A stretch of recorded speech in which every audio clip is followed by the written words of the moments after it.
Saludos, buenas noches, bienvenidos señoras y señores. Es miércoles y para hoy los meteorólogos anunciaban una ciclogénesis explosiva, que el nombrecito ya se las trae. Estos son unos aficionados, no saben lo que de verdad es una ciclogénesis explosiva. Lo que de verdad es una ciclogénesis explosiva es lo que está ocurriendo en el Principado, entre el Partido Popular y Cascos. Lo demás son, nada, anécdotas que no llevan a ningún sitio y que explotar tampoco explotan. Otras cosas pueden explotar mucho más, de forma mucho más contundente.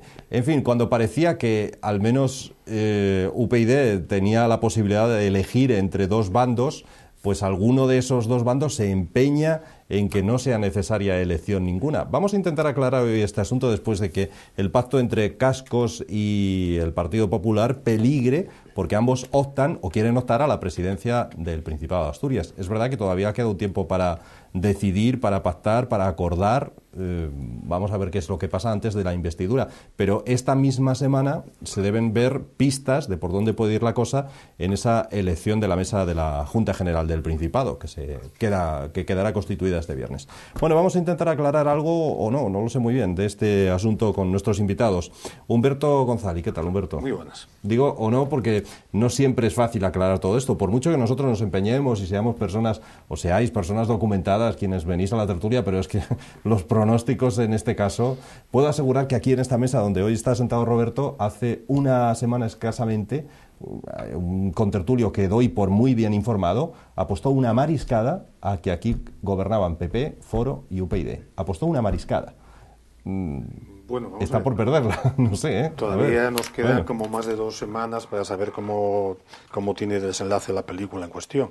Bueno, yo creo que lo que sea hasta ya mismo es que había un acuerdo 100% en lo que era el programa prácticamente y quedaba por decidir quién iba a ser el presidente o la presidenta. Entonces, ¿cómo jugaron la baza de tratar de plantear encima de la mesa quién podría ser quién, en este caso? Pues bueno, fue un sistema un tanto peculiar, pero es un sistema. Yo creo que las cosas están perfectamente abiertas todavía. Ninguna de las dos partes que están negociando han dicho no vamos a seguir negociando, sino todo lo contrario. Y entonces, pues posiblemente lo que tengamos es unas maniobras, a ver quién coloca a quién en ese puesto de presidencia de gobierno. Y yo espero, porque por lo que sé hasta el momento, y creo que es lógico, después de este viaje, que de una forma o de otra, aunque sea con un poco de emoción en los últimos minutos del film, pues vamos a tener una solución razonable, creo. Ahora, el tema de la mariscada no lo sé, porque no sé si va a ser cuestión de 2 o de 3. Tú por si acaso no la apostarías, la mariscada, ¿no? No, yo por lo del 3. Por lo del trío, ya. Sí, es que la cosa se complica, porque aquí además encima hay que añadir a un tercero, sí. Roberto, ¿qué tal? Yo francamente, desde el momento que vino Cherines, la señora Fernández, como candidata del Partido Popular a la presidencia del Principado, yo francamente creí que iba a haber un acuerdo entre Foro y que Madrid la enviaba precisamente para eso, ya que la anterior candidata del Partido Popular, que era un emisario, un submarino de Gabino de Lorenzo, era imposible con Cascos llegar a un acuerdo. Y francamente he creído de que la presencia de Cherines, la candidatura del Partido Popular, iba a llegar a un acuerdo con Foro. Recordemos la relación íntima, políticamente hablando, que ha existido entre ellos. Es más, quien ha lanzado en la política a Cherines ha sido Cascos. Bien, yo no pienso que Cherines haya decidido sola presentar su candidatura a la presidencia del Principado, que esto viene de Madrid. Y si es así, yo veo el acuerdo muy difícil. Entonces vamos a analizarlo. ¿Por qué Madrid, si es que estoy en lo cierto, por qué Madrid impone a Cherines, ¿por qué Madrid impone que sea el PP quien gobierna el Principado de Asturias, cuando el PP es la tercera fuerza política? Yo pienso que políticamente no puede aspirar a gobernar el Principado de Asturias cuando hay, por una parte, el Partido Socialista, que es el que más diputados ha sacado, y seguido de Foro. Bien, sencillamente yo pienso de que no quieren gobernar en Asturias, francamente. ¿Por qué? Porque no podrían dejar desnudan, y nunca mejor dicho, a la señora Cherines, incluso formando parte de un gobierno con Foro, porque tendrían que comprometer inversiones en Asturias. Entonces, si vemos los presupuestos que se aprobaron hoy, me parece, el Partido Popular, los diputados del Partido Popular, pues veremos de que ni para este año y posiblemente los presupuestos del año que viene, dado la austeridad permanente, continua, para toda la vida, como dijo el candidato a la presidencia de la República Francesa, que con la señora Merkel vamos a tener austeridad toda la vida. Esperemos que gane en la segunda vuelta las elecciones para romper el eje Sarkozy-Merkel. Pues bien, va a haber una austeridad continua, y esa austeridad, naturalmente, la va a pagar muy caro Asturias, las inversiones del Estado en Asturias.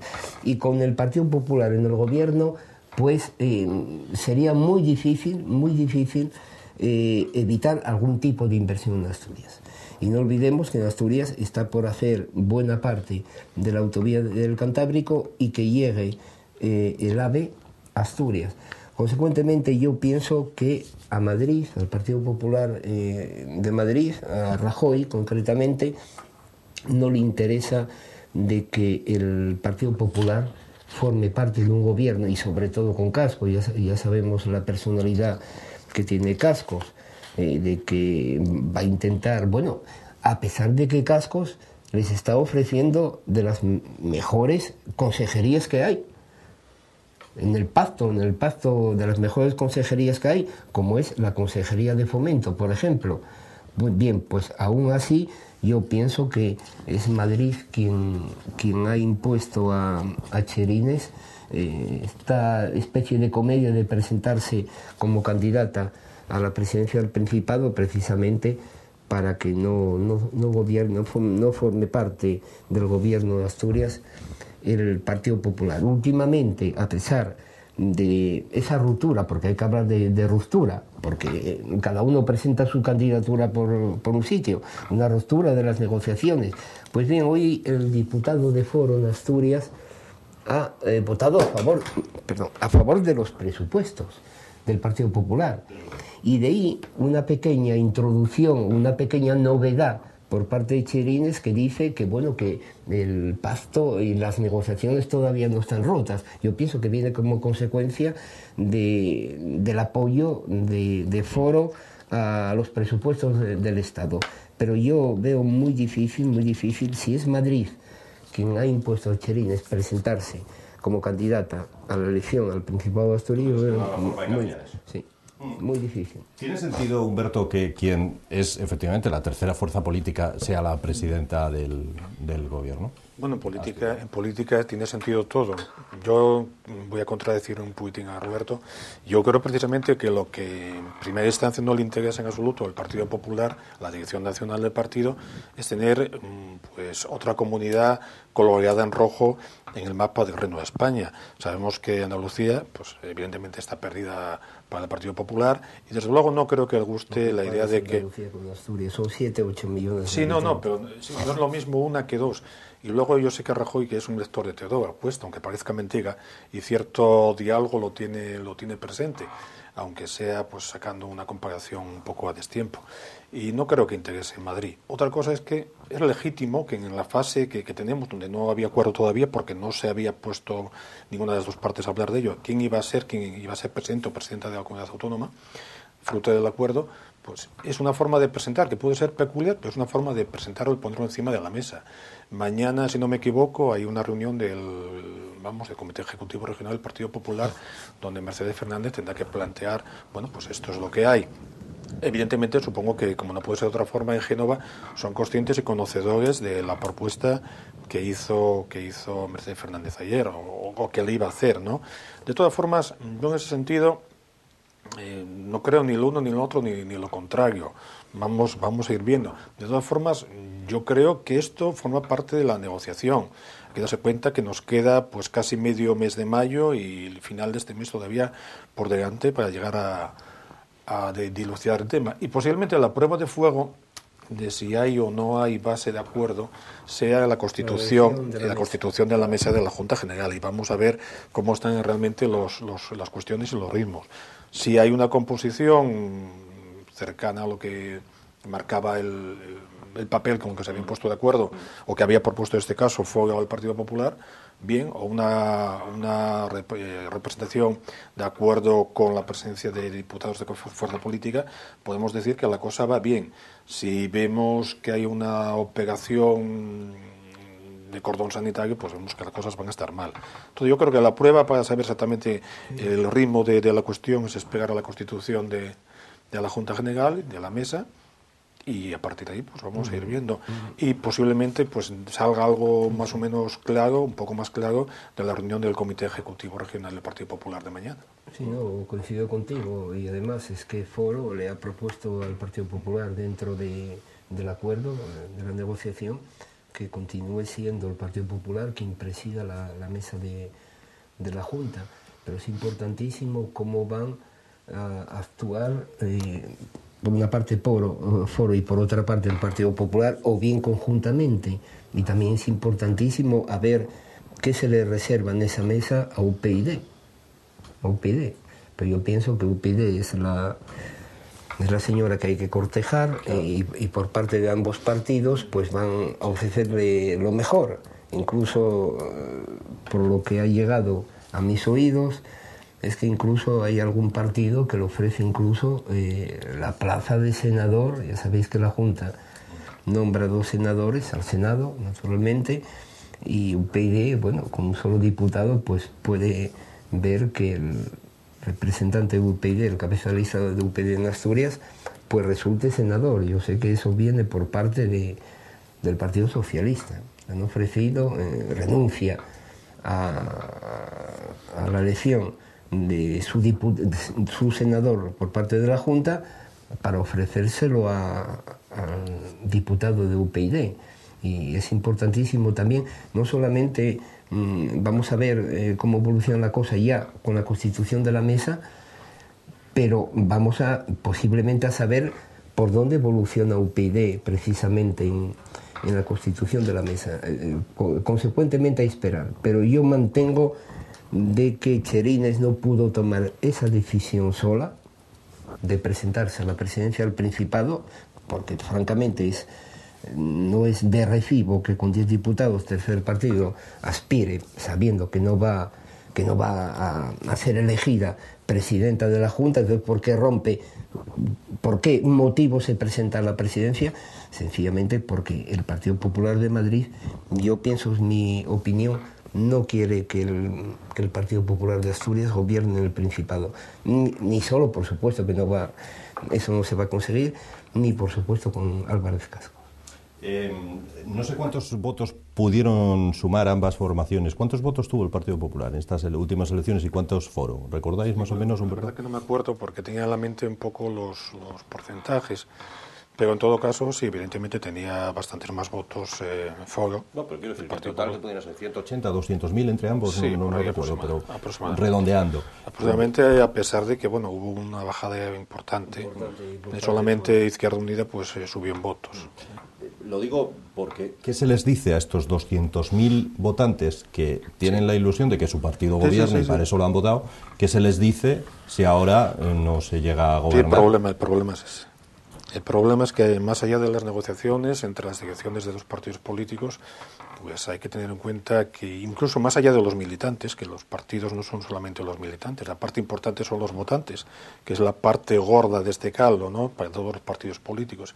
Yo creo que sería una pena, no creo que sea el caso, pero me parecería una pena que no se atendiera a lo que quiere la inmensa mayoría del electorado de centro derecha, que ha emitido pues bueno una opinión muy clara de cuál quiere que sea su fuerza política para gobernar, o sus fuerzas políticas para gobernar.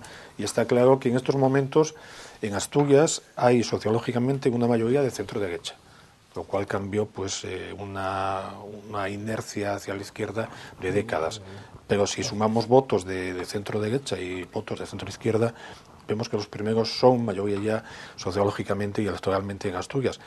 Sería una pena desperdiciar una oportunidad para tener por fin una opción a ver cómo funciona y gestiona el centro derecha en Asturias, cosa que no tuvimos, quitando el periódico también esperpéntico de gobierno de Marqués y todo lo que pasó en aquella época, que no vamos a sacar, pero que realmente no se puede decir que fuese una prueba, un test muy fiable de lo que podría hacer el centro derecha. Vuelvo a decir, espero que no se defraude la voluntad muy mayoritaria de los electores que han depositado en urna la papeleta tanto del Fuero como del Partido Popular.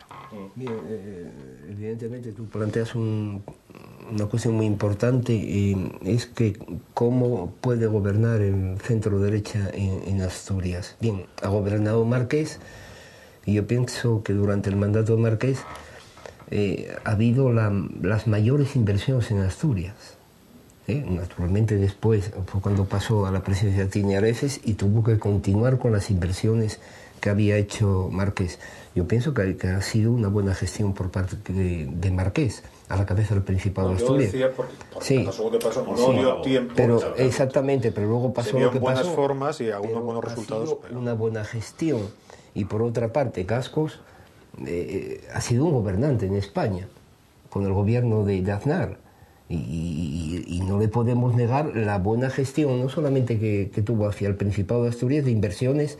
Nadie invirtió tanto en un gobierno de España, en Asturias, como invirtió Cascos, eso lo hay que reconocer, sino que al mismo tiempo a nivel de España. Nunca hubo tanta inversión, fue el ministro de Fomento que más inversiones Siguiendo el símil que hacía Roberto, que me parece muy acertado, ¿no? La moza a cortejar, guapa además y con muchos pretendientes en este caso, es UPyD, y ve como quienes van a cortejarla, PSOE, Izquierda Unida y PP y Foro por otro lado, sobre todo ve poca seriedad quizás, poco compromiso, digámoslo así, por parte de algunos de ellos, PP y Foro. ¿Y qué pensáis que como moza en edad de merecer, y perdón por esta comparación quizá tan machista, puede estar pensando UPyD? Porque UPyD puede estar pensando la alternativa de PP y de Foro, me parece muy poco seria, digo yo, ¿no? ¿O qué pensáis que puede estar? Yo creo que realmente lo que están pensando la dirección asturiana de UPyD es vaya follón en el que nos hemos metido. También, sí. Porque realmente su decisión no es nada fácil y claro, siguiendo el símil, y pido perdón que no quiero que esto asemeje a asunto machista, va a desvirgarse en los asuntos de la política por la puerta grande, es decir, va a decidir en principio, salvo lo que diga el Tribunal Superior de Justicia de Asturias o el Constitucional en su caso, va a decidir si gobierna una parte del espectro político o la otra parte, ¿no? Entonces yo creo que el tema que más les preocupa posiblemente sea eso, ¿no? Y evidentemente tener una buena interlocución enfrente, pues igual les ayuda bastante más que la situación actual, pues a decidir la papeleta, mientras se sabe si son la novia realmente que tiene que pasar por vicaría o no. Bien, yo lo mismo que pienso que Cherines no toma una decisión por sí misma, sino que es Madrid, o al menos consulta a Madrid, pienso también que la señora Rosa Díez, que no hay ningún dirigente de ningún partido en España que controle el partido tanto como lo controla Rosa Díez. Además, creo que tiene un carácter bastante desagradable. Bien, ¿qué es lo que piensa UPyD? Pues yo pienso que hay que volver la mirada hacia la señora Rosa Díez. No olvidemos que Rosa Díez viene del Partido Socialista Obrero Español y que se salió, bueno, por su discrepancia, porque es anti-autonomías, una señora centralista anti-autonomías, y un poquitín herida porque perdió las elecciones a la Secretaría del Partido Socialista con Zapatero, el día que las ganó Zapatero. Consecuentemente, si vemos sus antecedentes socialistas, pero en el Partido Socialista también hay gente de derechas, no hay gente, son como los futbolistas, van allá donde puedan tener cargos públicos, donde más posibilidad haya para tener cargos públicos. Yo pienso que es el caso de la anterior alcaldesa de Gijón, porque es una señora con unos antecedentes familiares de derechas, y fue su marido Palacios, que era el Partido Comunista, la que la empujó un poquitín hacia la izquierda. Pero bien, en el Partido Socialista hay gente de derechas, y la señora Rosa Díez, a mi modo de entender, es una persona de derechas. Entonces ella naturalmente no sabe lo que va a hacer, porque apoyar digamos a un gobierno que podría ser estable, y seguramente es estable, como es el Partido Socialista, con Izquierda Unida, ellos van al cargo público, son muy prácticos, no es como la derecha, van al cargo público, solamente que, ojo, aliarse con un partido socialista, con los antecedentes que tiene de corrupción, de despilfarro y todo lo demás, si salía con ellos, bueno, le puede venir un desprestigio no solamente a nivel autonómico en Asturias, regional, sino a nivel nacional. Consecuentemente, yo pienso que la señora Rosa Díez estaría más inclinada, el problema es Cascos, la personalidad de Cascos, ese es el problema, pero estaría más inclinada que UPyD apoye a una coalición PP-Foro. No creo que sea muy favorable a apoyar un gobierno entre PSOE y Izquierda Unida en Asturias. Ya que mencionaba Humberto lo de la espera que tenemos también, por otro lado, de esa resolución del Tribunal Superior de Justicia de Asturias del voto emigrante, el hecho de que el fiscal haya dicho ya que ese recurso de Foro haya aconsejado que se rechace, ¿indica algo ya también? O... Bueno, conociendo con todos los respetos al señor fiscal, que pues me da la sensación de que está muy cercana a la situación contraria. Está prejubilado. Exactamente. Con lo cual, posiblemente, por eso decía yo que habría que ver si somos 2 o 3 los que están bailando, porque por otras fuentes dicen que la cosa está muy cercana, que se dilucide a favor de los intereses del Foro, propiamente en el Tribunal Superior de Justicia de Asturias, sin tener que pasar al Tribunal Constitucional. No lo sé. De todas formas, la argumentación que daba el fiscal era un poco fuera de tono. Vamos, no tenía ni pies de cabeza y acabó echándole la culpa de la situación a Foro, pues no haber... Bueno, yo creo que es... Evidentemente, no haber vigilado atentamente que no se mezclaran los votos. Evidentemente el problema inicial es de la Junta Electoral Provincial y en segunda instancia de la Central, que fue la que a consultas de la provincial dijo que se hiciese lo que se ha hecho. Es como evidentemente al que le ha atropellado un coche de no haber tenido cuidado para que no te atropelle un coche. En todo caso, ¿usted por qué se pone encima del capó? Hombre, haberse tirado a mulata... Bueno, no, son cosas que no... Y vuelvo a decir, conociendo el perfil del fiscal, yo me inclino porque ya se esté, digamos así, medio filtrando que posiblemente la decisión no va a beneficiar al partido que obtuvo más escaños en estas elecciones. Roberto. Sí, bueno, no hablemos del fiscal. Yo pienso, bueno, ahora hay un nuevo fiscal general del Estado y muy próximamente tendremos un fiscal jefe aquí en Asturias, que no será el señor Herrero. El señor Herrero me parece que se va a jubilar. Sí. Me parece. Sí, sí. Bien, en cuanto al recurso de Foro, si los jueces aplican la ley al pie de la letra, gana Foro. Vamos a ver, el fiscal pretende que lo que prima no es la ley, sino que es el derecho soberano del elector a emitir su voto como bien le venga gana. Oiga, no, pero vamos a ver, la ley no restringe los derechos soberanos del elector a emitir su voto. Lo que le obliga a la ley es a pasar por el consulado para hacer un control, para que no haya fraude.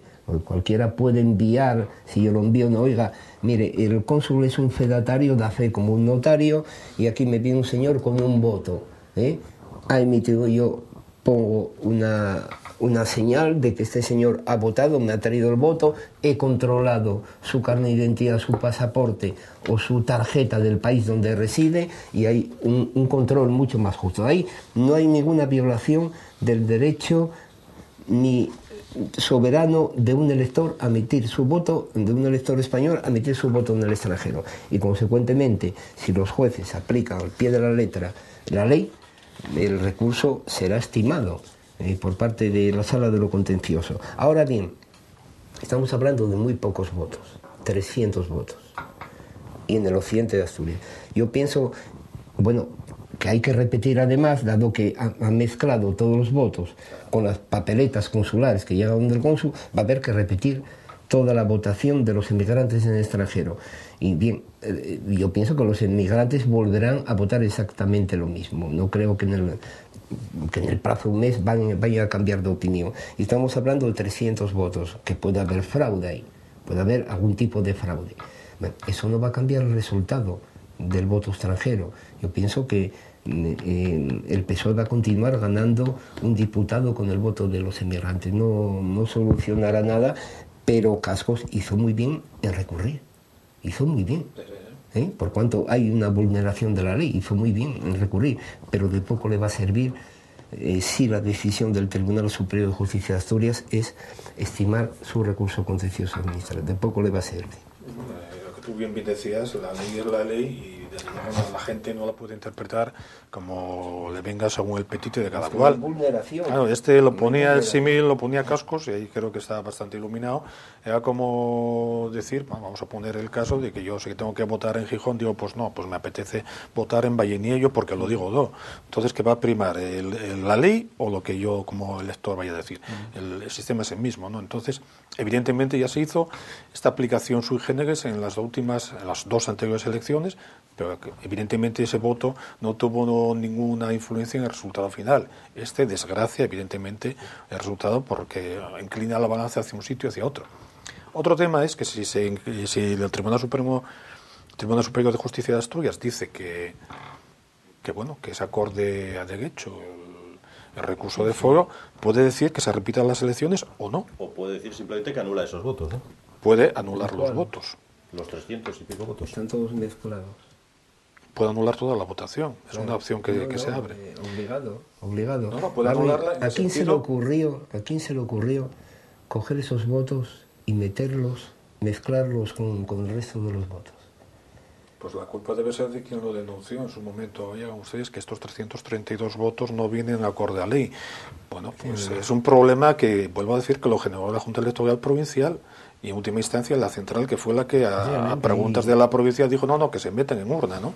Y evidentemente el problema es ese. Si tú hubieses previamente separado esos votos por el sistema que sea, ver si se iban a computar o no, pues bueno, oye, pues no tendrías ese problema, porque como bien dices, posiblemente el reparto por circunscripciones de esos 332 votos, no creo yo que en Occidente iban a cambiar mucho las cosas, ¿no? Entonces, bueno. Se mantendría... Bueno, posibilidades hay muchas abiertas, como puede verse. Es lo que les explicaba yo al principio, de que aquí sí que se vive esa ciclogénesis explosiva. Vamos a ir a publicidad, señores, y a la vuelta hablamos de otros asuntos. Por ejemplo, de los recortes sanitarios y de lo que el sindicato médico ha dicho en Asturias. A mí me parece que bastante ha puesto el dedo en la llaga, ¿no? Bastante sensato. Se pregunta al sindicato médico en Asturias, cuando se retire ahora la cobertura sanitaria a los emigrantes ilegales que existen en Asturias, pregunta el SINPA. Muy bien, y cuando ese inmigrante vaya al médico, ¿quién le dice no puede pasar porque usted no tiene derecho a atención sanitaria? ¿El médico o quién? Vamos a hablar de ello a la vuelta de la publicidad, a ver qué les parece.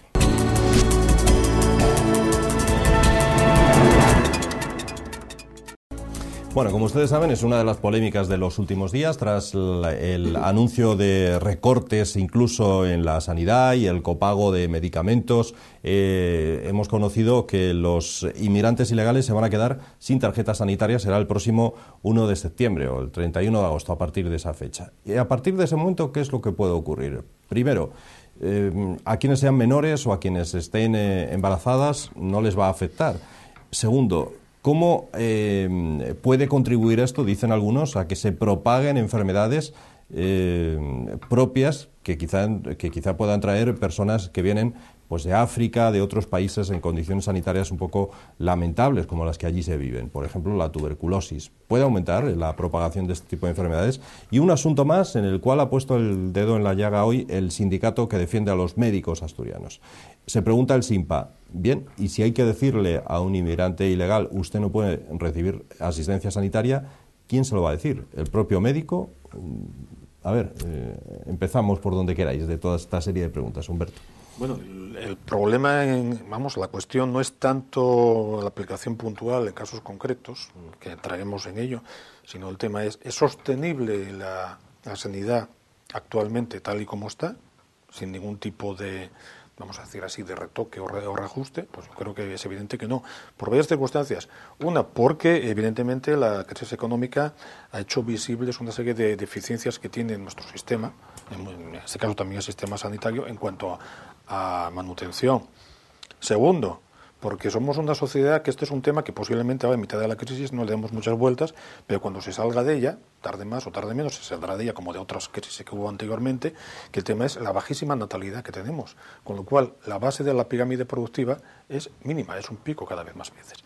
Claro, aquí nos ponen un caso muy concreto.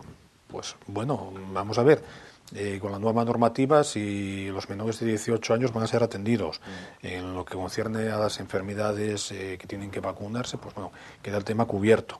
En cuanto a las otras circunstancias, pues si se puede atender, se puede atender. Si no, no.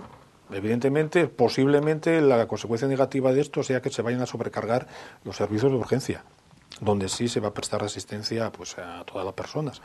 Pero bueno, la otra alternativa es simplemente no hacer nada. Y no hacer nada es un problema. Vamos a ver.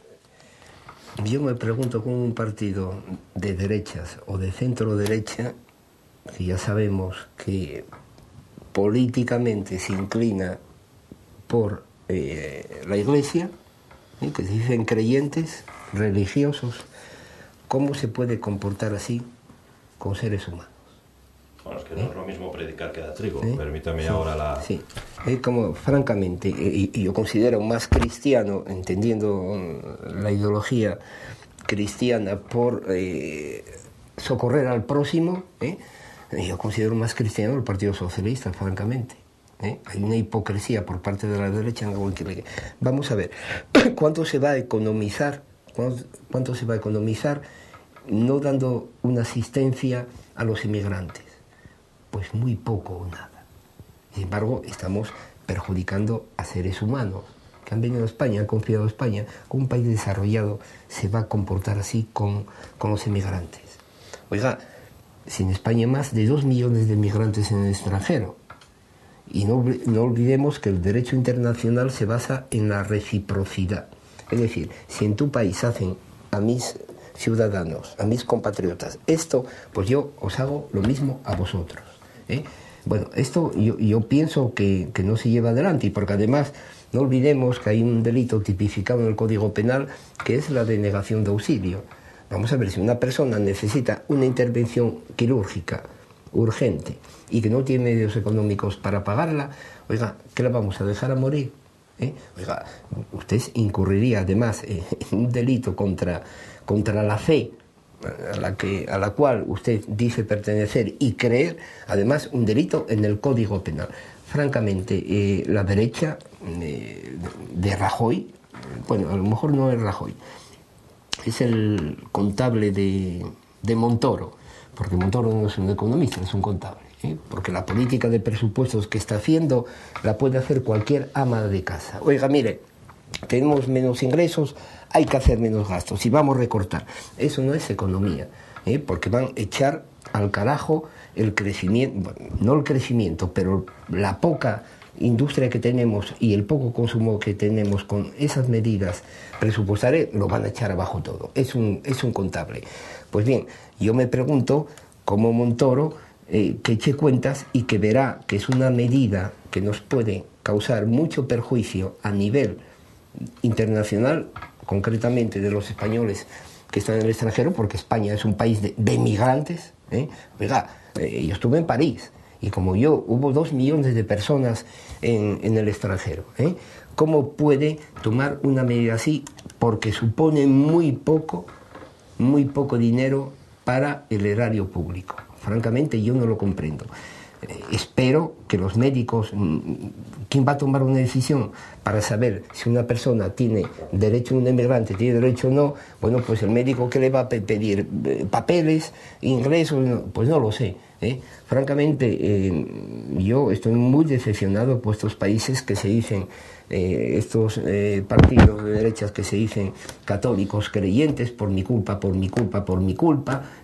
que van a dar con el puño en el pecho y a la iglesia, y luego dejan a seres humanos sin asistencia sanitaria. Francamente, bueno, es una decepción. Eso es lo que ocurre en el resto de Europa, ¿no? Eso quería decir, precisamente estás hablando de Francia y el resto de la Unión Europea. Evidentemente, lo que se va a hacer, o lo que se dice con esta reforma, es adaptar a criterios europeos, y así todos estamos muchísimo mejor, y así todos somos, en cuanto a universalidad y efectividad bueno, y dotación en muchos casos, la mejor sanidad pública del mundo.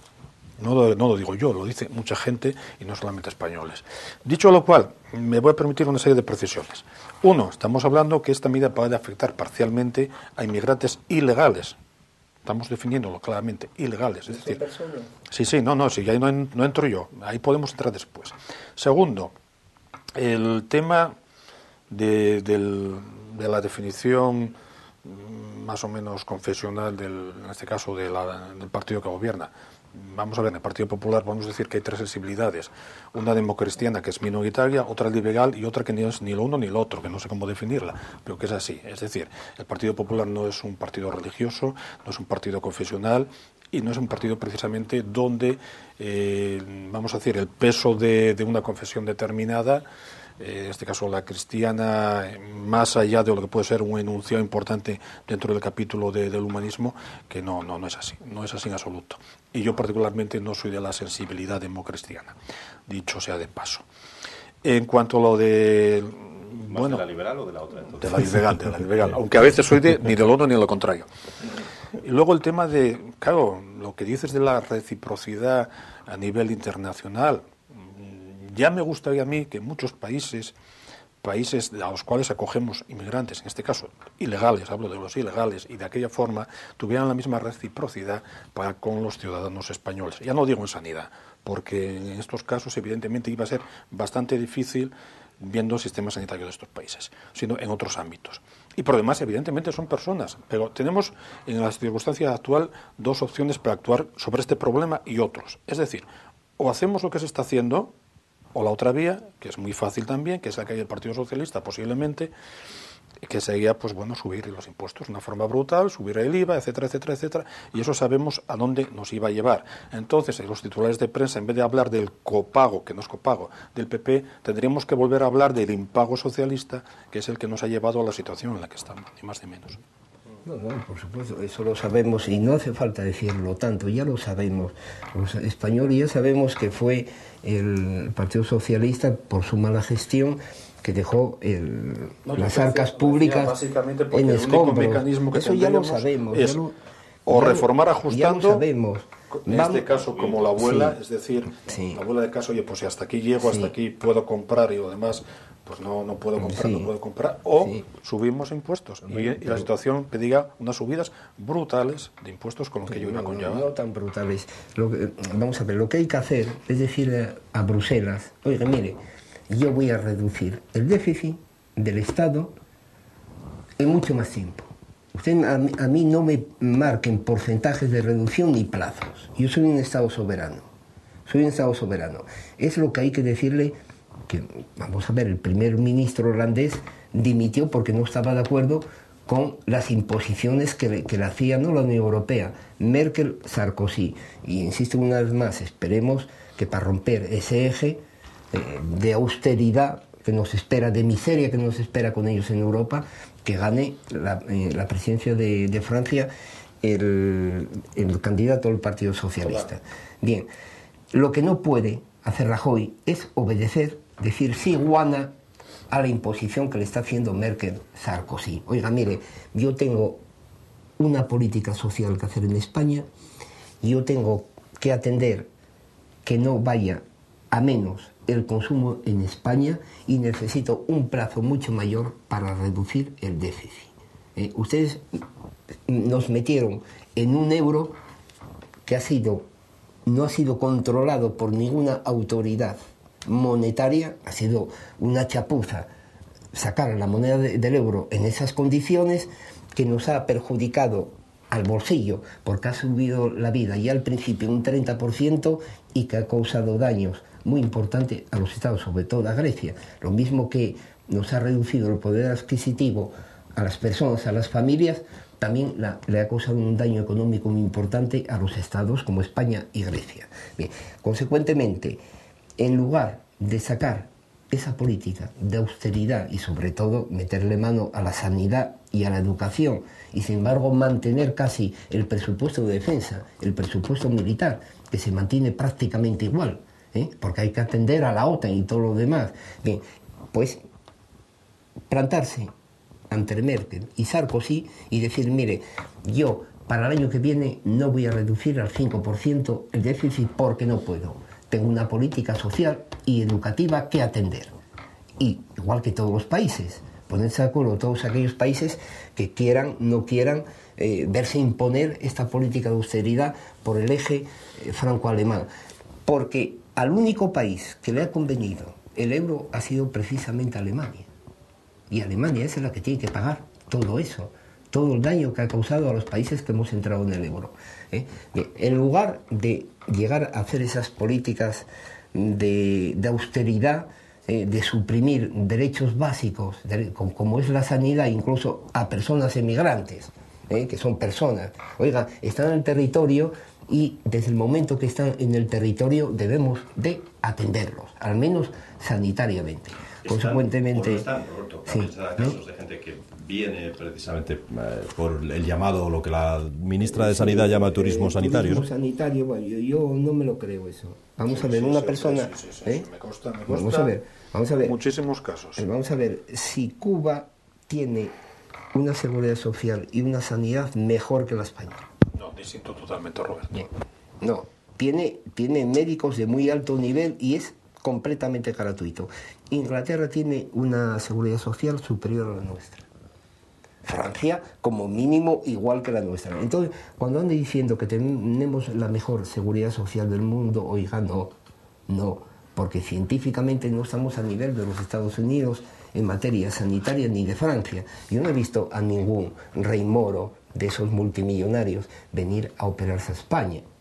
No he visto a ninguno. O van a Francia o van a los Estados Unidos. O sea, no andemos vendiendo motos que ruedan muy poco.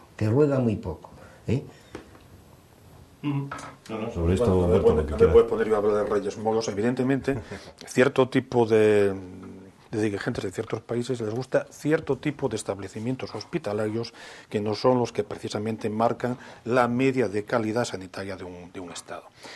Evidentemente, siento disentir, en el caso concreto de Gran Bretaña, es famoso con reiteración el estado de funcionamiento de sus hospitales públicos. No tiene comparación con los hospitales públicos españoles. Y de hecho, sí existe turismo sexual, sexual, en que estaba yo pensando. Sí, también es médico.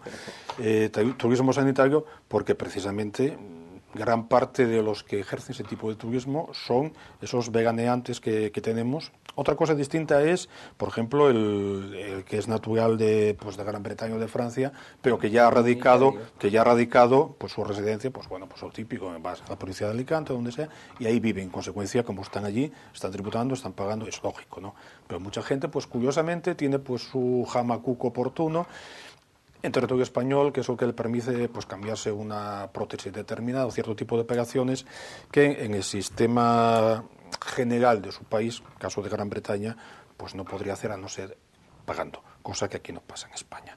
Y yo vuelvo a decir, en caso de Cuba, yo desde luego no me gustaría que me operasen en Cuba, en un hospital público, que son los únicos que hay. Menos a unos pequeños hospitales muy especiales que son para la nomenclatura, que ese ya es otro tema, y ahí entran 4 o 5.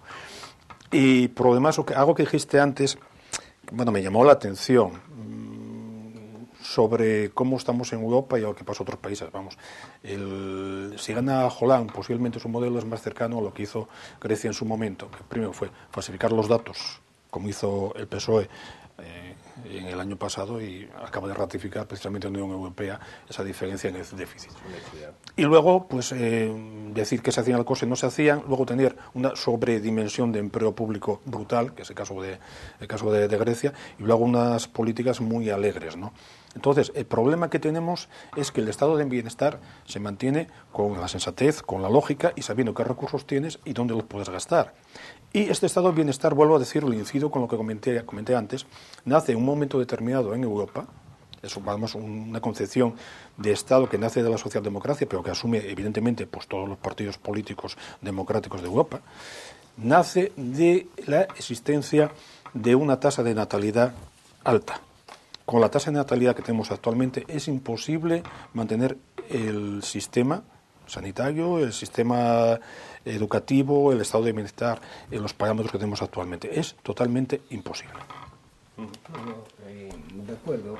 Pero vamos a ver, cuando hiciste referencia al candidato del Partido Socialista a la presidencia de Francia, mira, no me lo compares con Zapatero.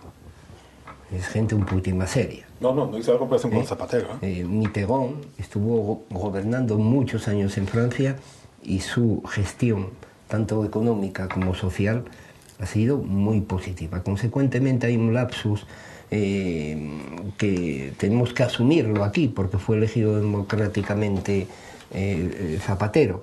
Hay un lapsus ahí de no gestión, por el simple hecho de que no reconoció la crisis a tiempo para tomar medidas, pero luego ha sido valiente con medidas que le impuso la Unión Europea. Se le impuso unas medidas cuando empezó a recortar el salario de funcionarios, congelar las pensiones y todo lo demás, pero lo que no se le puede negar es que ha atendido a políticas sociales en plena crisis económica, que eso es lo que no está haciendo el Partido Popular.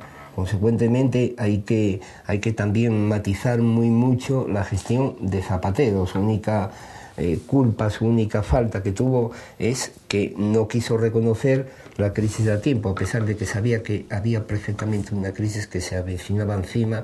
Lo había advertido el Banco de España, lo había advertido incluso una empresa que iba a declarar la quiebra antes de las elecciones, las últimas elecciones que ganó Zapatero, iba a presentar ya una suspensión de pagos, y le dijo: no, espera después de las elecciones, la mayor empresa de construcción que había en España, espera después que te vamos a ayudar. Y una vez que pasaron las elecciones le dijeron: mira, conforme a la ley no podemos ayudarte para nada. Consecuentemente, la única culpa que tuvo Zapatero ahí, el único fallo que tuvo, que fue gordísimo y nos causó mucho daño a los españoles y a la economía española, es no haber tomado medidas rápidamente para continuar, para atajar la crisis desde el principio. Pero insisto una vez más, no me compares a Zapatero con el Partido Socialista, el candidato del Partido Socialista francés, porque tiene una economía mucho más seria que la nuestra. De momento no lo conocemos porque no ha tenido... mucho más seria. El señor Hollande todavía no ha tenido la opción... Una potencia económica. Sí, una sí, potencia quiero económica... decirte que yo no hablo de Francia, estamos hablando de un candidato determinado, y el señor Hollande, yo no sé hasta qué punto puede ser o no ser...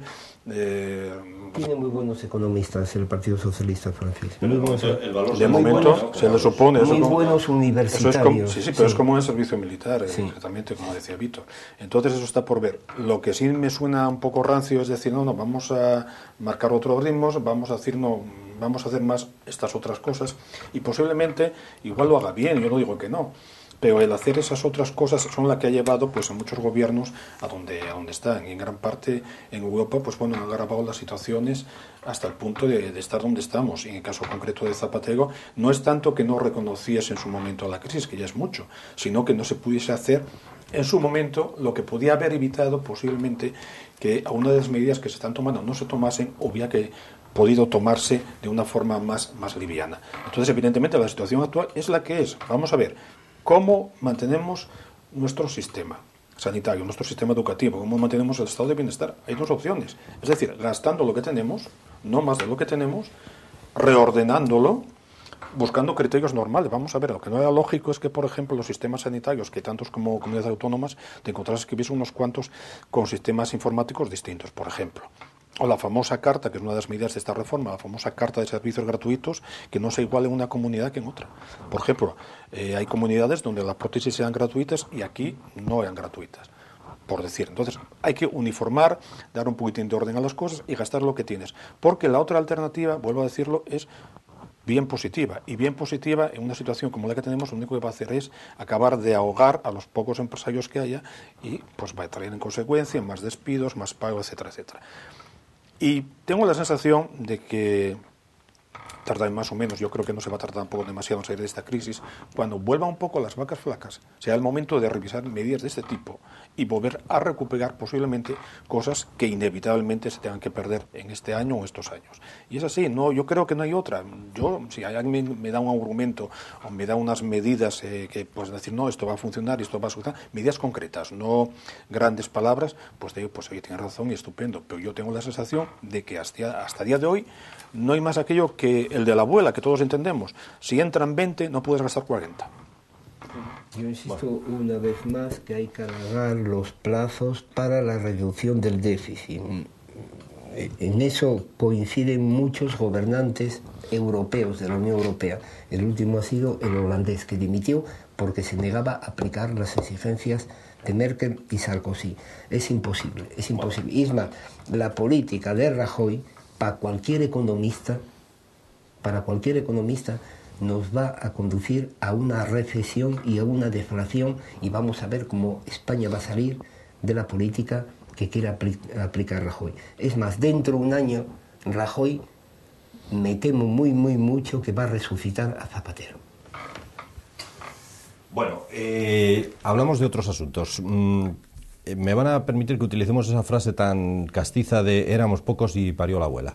Porque en este caso, lo digo porque si son pocos los problemas a los que se enfrenta el gobierno del Partido Popular, el gobierno nacional en cualquier caso, y muchas comunidades autónomas, con esa crisis de la que acabamos de hablar, pues ahora en la Comunidad de Madrid hay un problema más, o puede haber un problema más, al menos desde el punto de vista organizativo, desde el punto de vista de ocupación de una vía pública. Nos estamos refiriendo, no entramos desde luego a debatir si es bueno o malo que exista un movimiento como el 15M, que yo personalmente pienso que debe ser siempre bienvenido. Otra cosa es que para celebrar que el próximo 15 de mayo se cumple un año de ese movimiento 15M, de los indignados, pues se vuelva a llevar a cabo una acción como es acampar en la Puerta del Sol desde el 12 de mayo y hasta el día 15, durante 3 días, ocupando la vía pública y con las molestias que esto puede ocasionar. ¿Es lo correcto el celebrar que se cumple un año del movimiento 15M volviendo a acampar? Es lo que planteamos ahora, y además os planteo también qué puede hacer en este caso el Gobierno y la Comunidad de Madrid, que ha cambiado, al menos el Gobierno nacional, de signo político, y si Rubalcaba no quiso actuar contra quienes ocuparon la Puerta del Sol, pues no sé lo que pueda ocurrir yo ahora. Tengo una cosa muy clara. Evidentemente hay espacios que son públicos y que no son públicos, son de todos los ciudadanos y ciudadanas, y no se pueden monopolizar. Otra cosa es que levantes la mano, como es lógico en un Estado normal y democrático, pues acciones puntuales, medidas en el tiempo, cortas, sin agresividad y que no provoquen trastornos ni destrozos. Esto es como si yo me da, por ejemplo, en junio, pues voy a celebrar un potente aniversario de mi boda y ocupo la Plaza Mayor yo con unos cuantos colegas y amigos y estamos una semana pues porque me apetece.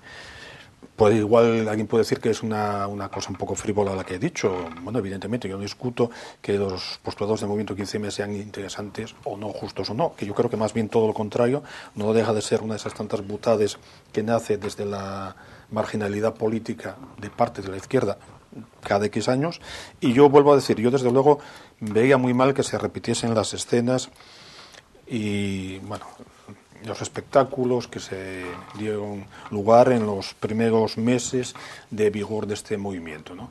Porque, entre otras cosas, es un caldo de cultivo para que los elementos antisistema naden a sus anchas, como ya vimos que sucedió. Muy rápidamente, Roberto. Sí, muy rápidamente. Hay una nueva delegada del Gobierno en Madrid.